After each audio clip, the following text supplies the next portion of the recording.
Қазақстан экономикасы 1 триллион долларға жетті. Біз тіпті Швейцария, Норвегия, Катар және Жаңа Зеландия сияқты алпауыт елдерді басып оздық. Бұл қуанатын жаңалық па, әлде пропаганданың бір түрі ме?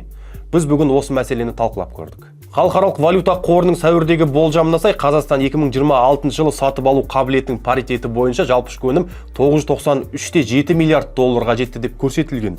Алайда бұл валюта қорының болжамы ғана, сондықтан дерек әлі нақты емес. Валюта қоры 2031 жылға дейін болжамдар жасап, уақыт өте келе өзгертіп отырады. Сондықтан қуануға әлі ерте.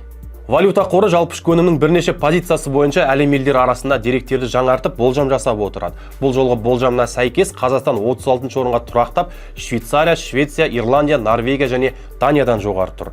Алайда болжамның 100% сәйкес келуі екі талай. Сатып алу қабілетінің паритеті дегеніміз бұл көрсеткіш елдің ұлттық валютасындағы номиналды жалпы ішкі өнімнің сатып алу бойынша есептеледі. Қарапайым тілмен айтсақ, валюталардың айырбас бағамына емес, әр елдегі өмір сүру құны мен баға деңгейіне қарайды. Ал сіз біздің экономика дамып жатыр деген оймен келісесіз бе?